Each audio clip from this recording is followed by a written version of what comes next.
अतिसार ग्रहणी निदान। धन्वंतरी जी ने कहा, हे सुश्रुत, अब मैं आपको अतिसार तथा संग्रहणी रोग के निदान की बात बताता हूं। वात, पित्त, कफ और सन्निपात दोष के कुपित होने से ही इन रोगों की उत्पत्ति होती है। भय तथा शोक के कारण भी ये प्राणियों के शरीर में उत्पन्न हो सकते हैं। अतः वातज, पित्तज, कफज, सन्निपातज, भयज तथा शोकज के रूप में इनके 6 भेद हो जाते हैं। अतिसार रोग अधिक जल पीने से होता है। इसके अतिरिक्त सूखे अंकुरित एवं कच्चे अन्न, तेल पदार्थ, वसा अर्थात चर्बी और तिलकुट को अधिक खाने से भी ये उत्पन्न हो जाता है। मद्यपान, रुक्षाहार, अधिकतम मात्रा में रस और तेल का सेवन तथा उदरजन्य कृमियों के प्रकोप से एवं वेगारोध से शरीर की वायु प्रकुपित हो उठती है। तदनंतर वो अपान वायु के रूप में शरीर के अधोभाग में जाकर उस दोष का विस्तार कर जठराग्नि शक्ति को व्रासोन्मुख बना देता है। उस अग्नि की मंदता के कारण शरीर में गया हुआ अन्न पिंड और पहले से स्थित पुरुष अर्थात मल, भस्म अथवा सूखने की अपेक्षा द्रवतादि के दोष में बदलकर अतिसार रोग के लक्षणों को प्रकट करता है। उस रोग से प्रभावित होने वाले रोगी के हृदय, गुह्य भाग तथा आमाशयादि में पीड़ा होती है। शरीर में अवसाद होता है एवं पुरुष का निरोध और अपच होता है। शरीर पसीने से युक्त हो जाता है और कष्ट की उत्पत्ति होती है। वात दोष के कारण शरीर शिथिल पड़ जाता है। पाचन शक्ति सुचारू रूप से कार्य नहीं करती है तथा शरीर में विशेष प्रकार का ज्वर रहता है। उस दोष के कारण उदर में कुछ गुड़गुड़ाहट भी बनी रहती है। गुह्य भाग से बार बार सूखा हुआ फेन से युक्त स्वच्छ ग्रथित जलाइंध और पिच्छिल मल कष्ट के साथ होता है। इस रोग में मलद्वार शुष्क एवं विकृत होकर बाहर निकल जाता है। मल निकलने में कष्ट होता है। उस कष्ट के कारण रोगी लंबी लंबी सांसें छोड़ता हुआ कांपता रहता है।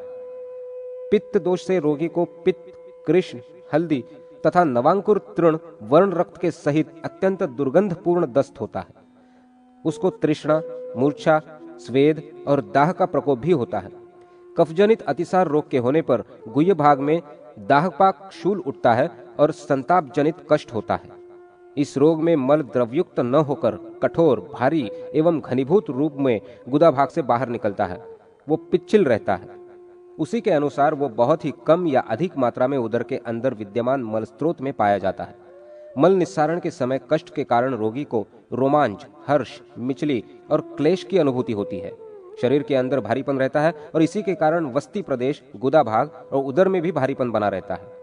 ऐसे रोगी को दस्त होने के उपरांत भी दस्त की अनुभूति बनी रहती है। जब वो वात, पित्त तथा कफजन्य सभी दोषपूर्ण लक्षणों से युक्त हो जाता है, अर्थात रोगी के शरीर में सन्निपात जन्य अतिसार का प्रकोप जन्म ग्रहण कर लेता है, तो रोगी उस समय उक्त समस्त वातादि त्रिदोषों के लक्षण से समन्वित बन जाता है। भयवश चित्त के विक्षुब्ध होने पर स्थान विशेष में पड़े हुए रोगी के उदरभाग का मल द्रवीभूत हो उठता है। तदनंतर उस द्रवपूर्ण मल को यथाशीघ्र वायु गुह्य मार्ग से बाहर निकाल देता है, अर्थात भयवशात रोगी में मलोत्सर्ग की इच्छा बलवती हो उठती है और अंततोगत्वा उसे पानी के समान मल होता है। वात तथा पित्त दोष से होने वाले अतिसार रोग के एक समान ही लक्षण बताए गए हैं। वैसे ही लक्षण शोकज अतिसार में भी उत्पन्न होते हैं। संक्षिप्तः अतिसार रोग के 2 प्रकार हैं। उनमें प्रथम साम है और द्वितीय निराम है। साम अतिसार रोग में मल आव के सहित होता है, किंतु निराम अतिसार में आव दोष रहित मल निकलता है।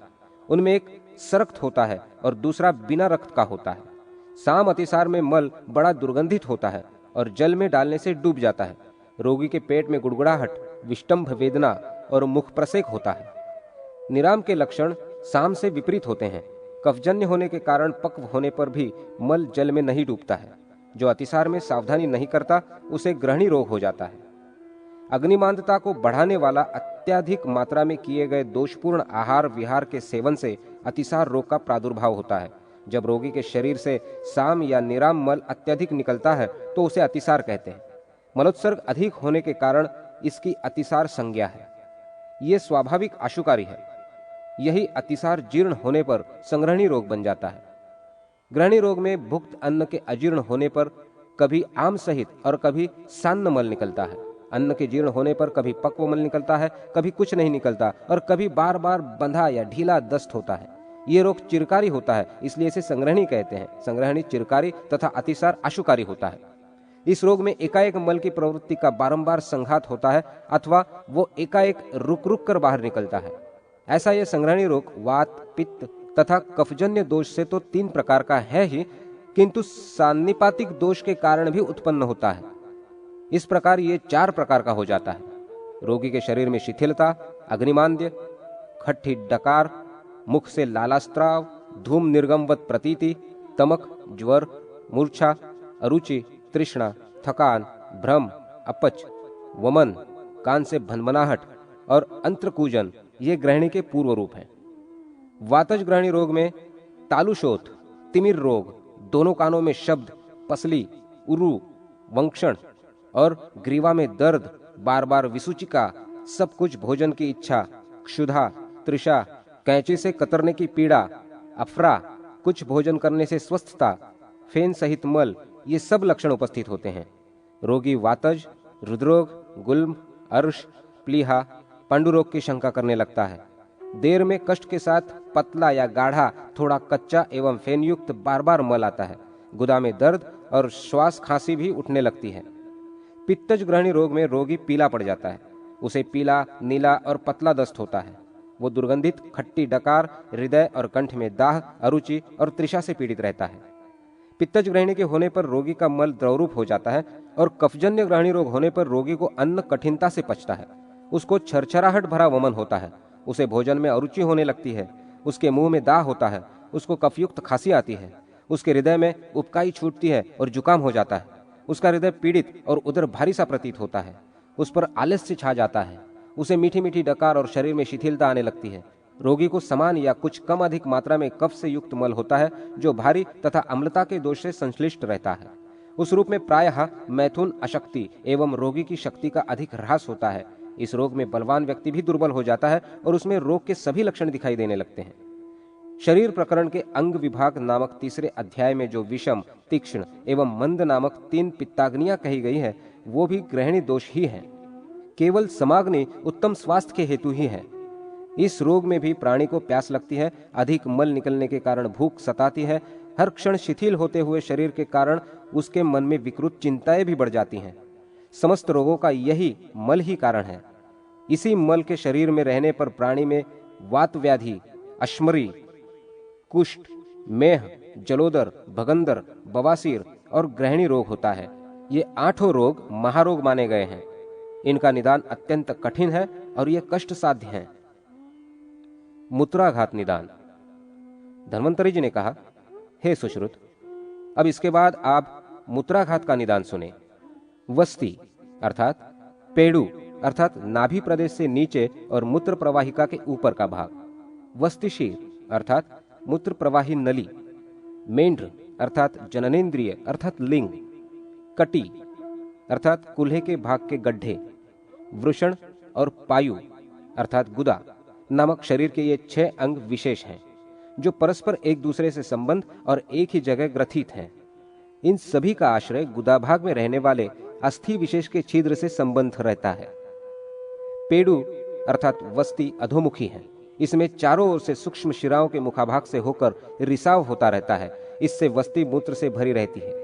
इन्हीं शिराओं से वात पित्तादि दोष भी वस्ति में प्रविष्ट हो जाते हैं, जिससे मूत्राशय में 20 प्रकार के रोग उत्पन्न हो जाते हैं। मर्माश्रित होने के कारण ये प्रमेहादि रोग अत्यंत कष्ट साध्य हैं। अर्थात इन रोगों के होने से रोगी को मर्माहत करने वाली पीड़ा होती है। रोगी के पेड़ू, वंक्षण और लिंग भाग में भी कष्ट होता है। उस कष्ट से गुप्तांगों के द्वारा होता हुआ मूत्र अल्प मात्रा में बार बार निकलता है। वातज रोग में प्राणी को मूत्र कष्ट के साथ होता है।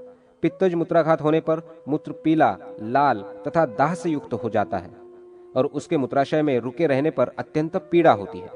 जब ये रोग कफज होता है तो उसके पेड़ू और लिंग में भारीपन तथा शोथ आ जाता है। मूत्र पिच्छल और रुक रुक कर होता है। रोगी पर सर्व दोषजन्य मूत्राघात होने से सभी लक्षण पाए जाते हैं।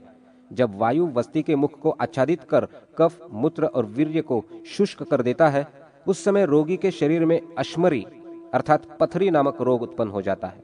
ये रोग बड़ा भयंकर होता है। जैसे गाय का पित्त सूख कर गोरोचन बन जाता है, वैसे ही ये अश्मरी होती है। प्रायः सभी प्रकार की पथरियां कफाश्रित ही होती हैं। इस रोग का पूर्व लक्षण इस प्रकार है। इस रोग के होने में वस्ति भाग में अवरोध होता है अथवा उसके सन्निकट अन्य किसी भाग में भी हो सकता है। जिस भाग में होता है उस भाग के चारों ओर अवयवों में अत्यधिक पीड़ा होती है। वस्ती भाग में मूत्र का अवरोध तथा उसकी कृच्छता बनी रहती है। रोगी के मूत्र में अजामूत्र के समान गंध, ज्वर और अरुचि होती है। इस रोग का सामान्य लक्षण तो यह है कि रोगी के नाभि, लिंग मणि और वस्ती के शिरोभाग में कष्ट रहता है। अश्मरी द्वारा मार्गावरोध के कारण वहां उस समय पर्याप्त भाग में मूत्र फैल जाता है। वो रुक रुक कर बाहर निकलता है। मूत्र निकलने पर रोगी को सुखानुभूति होती है। उस मूत्र का वर्ण गोमेद या गोमूत्र के समान झलकता रहता है। मूत्र निर्गमन में ऐसा प्रकोप हो जाने पर रक्त, मांस तथा धातु प्रवाह के मार्ग में कष्ट होता है। वातज रोग से व्यथित रोगी अपने दांतों को किटकिटाता हुआ कांपता है। मूत्र से भरे हुए नाभि से नीचे स्थित वस्ती भाग को पकड़कर दबाता हुआ वो कराह उठता है। अपान वायु के सहित मलपिंड उसके गुह्य भाग से निकलता है और बूंद बूंद करके मूत्र टपका रहता है। वातज दोष के कारण शरीर में उत्पन्न हुई अश्मरी रोग का वर्ण श्याम है। उसमें रुक्षता रहती है। देखने में वो कांटों से बिंधी हुई सी प्रतीत होती है। पित्तज दोष के कारण उत्पन्न इस अश्मरी रोग में वस्ती भाग जलने लगता है। उसमें ऐसा प्रतीत होता है जैसे अंदर ही अंदर कुछ पक रहा हो। इस पित्त दोष जन्य अश्मरी का स्वरूप भल्ला तक अर्थात भिलावे के बीज के समान होता है। इसका वर्ण लाल, पीला अथवा काला होता है। कफजन्य अश्मरी होने से वस्ती भाग में पीड़ा होती है। उस स्थान में भारीपन तथा शीतलता का अनुभव होता है। इस रोग में उत्पन्न हुई अश्मरी आकार में बड़ी, चिकनी, मधु अथवा श्वेत वर्णा होती है। ये तीनों अश्मरी प्रायः बालकों में हुआ करती है। आश्रय, मृदुता और उपचय की अल्पता के कारण बालकों की अश्मरी ग्रहण करके सुखपूर्वक निकाली जा सकती है। शुक्र के वेग को रोकने से प्राणी के शरीर में शुक्राश्मरी नामक भयंकर रोग की उत्पत्ति होती है।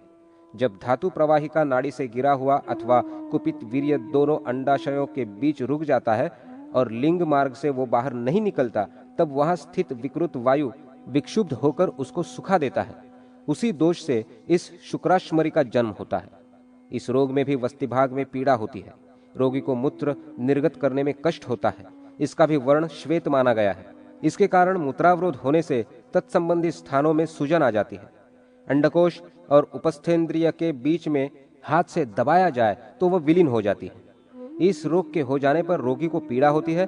उसके दुष्प्रभाव से ज्वर हो जाता है। रोगी को खांसी आने लगती है। इसी अश्मरी रोग के कारण रोगी के शरीर में शर्करा रोग का विकार भी उत्पन्न हो जाता है। यदि इसकी अनुलोम गति होती है तो ये मूत्र के साथ बाहर निकल जाती है अथवा मूत्र के साथ प्रतिलोम अवस्था में अंदर ही रुक जाती है। क्रुद्ध हुआ वायु वस्ती भाग के मुख को रोककर आमाशय के जल स्रोत से नीचे आने वाले उस मलिन जल को एकत्र कर देता है। इस मूत्र के संचित होने से वस्ती भाग में विकार की उत्पत्ति होती है। रोगी को कष्ट होता है और उस भाग में खुजलाहट होने लगती है। रोगी के शरीर में विक्षुब्ध वो वायु वस्ती भाग के मुख को विधिवत ढककर मूत्रावरोध उत्पन्न करता है तथा वस्ती को अपने स्थान से हटाता हुआ उल्टा या इधर उधर करके वस्ती में विकृत उत्पन्न कर गर्भ जैसा स्थूल अर्थात मोटा बना देता है एवं उस स्थान को पीड़ित करता है। वहां उसके कारण जलन होती है। उसमें स्पंदन होने लगता है और कूल्हों में भी पीड़ा प्रारंभ हो जाती है। रोगी का मूत्र बिंदुवत टपकता है और अपने सही वेग से नहीं निकलता। वस्ती भाग में पीड़ा बनी रहती है। दबाने पर मूत्र धारा रूप में निकलता है। वायुजन्य इस रोग को वातवस्ती के नाम से स्वीकार किया गया है। वातवस्ती के दो भेद हैं। पहला वस्ती के मुख को रोकने वाला दुस्तर कहलाता है और दूसरा दुस्तरतर वस्ती के मुख को ऊपर करने वाला अत्यंत कृच्छ साध्य है, क्योंकि इसमें वायु का विशेष प्रकोप होता है। मलमार्ग तथा वस्ती भाग के बीच स्थित वायु अष्ठिलाकृति अर्थात गोल ककड़ी या अठुली के समान घनीभूत शक्तिशाली मजबूत ग्रंथि उत्पन्न करता है, जिसके कारण इसको वाताष्ठिला नाम से अभिहित किया गया है। इस रोग में वायु रोगी के अपान वायु तथा मलमूत्र को अवरुद्ध कर देता है। वस्ती भाग में विद्यमान कुपित वायु कुंडली मारकर तीव्र पीड़ा को जन्म देता है। वहां मूत्र को रोककर वो उसमें अत्यधिक स्तंभन का दोष उत्पन्न करता है। ऐसी अवस्था में रोगी को बहुत ही अल्प मात्रा में बार बार मूत्र होता है तथा ऐसी अवस्था में रोगी मूत्र को अधिक देर तक रोकने में असमर्थ रहता है। ऐसे रोग को वात कुंडलिका कहते हैं। जब रोगी रुके हुए मूत्र को निकालने में पीड़ा का अनुभव करता है तो वो निरुद्ध मूत्र कृच्छ रोग है, अथवा मूत्र को अधिक काल तक रोकने के पश्चात यदि उसका वेग नहीं आता है या रुक रुक कर आता है और कुछ कष्ट होता है तो उसको मूत्रातीत कहा जाता है। मूत्र के वेग को रोकने से प्रतिहत हुआ मूत्र अथवा वायु से पीछे को घुमाया हुआ मूत्र जब नाभि के नीचे उदर में भर जाता है तब वो तीव्र वेदना और आध्मान पैदा करता है और मल का संग्रह करता है। इसे मूत्र जठर कहते हैं। मूत्र के दोष से अथवा कुपित वायु के द्वारा आक्षिप्त हुआ थोड़ा सा मूत्र वस्ती नाल उपस्थ की मणि में स्थित होकर थोड़ा थोड़ा दर्द करता हुआ अथवा बिना दर्द के ही निकलता है। इसे मूत्रोत्सर्ग या मूत्र जठर कहते हैं। अबाध गति से मूत्रोत्सर्ग होना प्राणी के श्रेष्ठ अंडकोशों पर निर्भर होता है। एकाएक रुका हुआ मूत्र निकल जाने पर अंतःकरण और मुख शुष्क हो जाता है। अधिकाधिक या अल्प मात्रा में प्राणी को प्यास लगती है। वस्ती के आभ्यंतर भाग में मूत्रावरोध के कारण अश्मरी के सदृश एक ग्रंथि पड़ जाती है, जिसको मूत्र ग्रंथि कहते हैं। मूत्र रोग ग्रसित रोगी का जब स्त्री के साथ सहवास होता है तो उस समय वायु के द्वारा ही स्त्री के गर्भाशय में शुक्र पहुंच जाता है, किंतु स्थान विशेष से निकला हुआ वो शुक्र मूत्र क्षरण होने से पहले अथवा बाद में लिंग से बाहर आता है। इसका स्वरूप भस्म मिश्रित जल के समान होता है। उसको वैद्यक में मूत्र शुक्र के नाम से जाना जाता है। जब रुक्षता और दुर्बलता के कारण वातजन्य दोष से उपावर्त उपद्रव होता है, अर्थात शरीर के अंदर विद्यमान अपान वायु व्यान वायु से घिर जाता है, अर्थात मलावरोध हो उठता है, तो उस काल में वो मलमूत्र स्त्रोत की संसृष्टि से संयुक्त हो जाता है। इसमें मूत्र बूंद बूंद ही होता है और इस टपकने वाले मूत्र बिंदुओं में एक दुर्गंध सी रहती है। ऐसे रोग को मूत्र विघातक के नाम से स्वीकार किया गया है। पित्त, व्यायाम, तीक्ष्ण और अम्लाहार तथा आध्मान अथवा अन्य विकृतियों के द्वारा शरीर के आभ्यंतरिक भाग में बढ़ा हुआ पित्त वायु विकार वस्ती भाग में दाह उत्पन्न कर देता है, जिसके कारण रक्तयुक्त मूत्र निकलता है अथवा उष्ण रक्त ही उसकी मूत्र प्रवाहिका से बार बार कष्टपूर्वक गिरता है। इस प्रकार के कष्ट को उत्पन्न करने के कारण लोगों ने उस रोग को उष्णवात की संज्ञा दी है। रुक्षाहार तथा परिश्रम करने से श्रांत रोगी का पित्त और वायु कुपित हो उठता है। वो उसके वस्तिभाग में मूत्रावरोध, पीड़ा, क्षय और जलन उत्पन्न कर देता है। उस लक्षण से युक्त मूत्राघात कष्ट को मूत्रक्षय कहा गया है। यदि कुपित वायु के द्वारा पित्त और कफ अथवा इन दोनों का संक्षुब्ध कर दिया जाता है तो उस समय प्राणी को जलन कष्टसाध्य मूत्र निर्गमन होता है। उसके मूत्र का वर्ण पीला, रक्त तथा श्वेत हो जाता है और उसमें गाढ़ापन भी आ जाता है। वस्ती भाग में दाह भरी जलन होती है। जो मूत्र निकलता है उसका वर्ण सूखे गोरोचन तथा शंख चूर्ण के समान होता है। इस रोग को कच्छ मूत्रसाद कहते हैं। इस प्रकार विस्तार पूर्वक मूत्र में होने वाले रोगों को भी मैंने बता दिया है।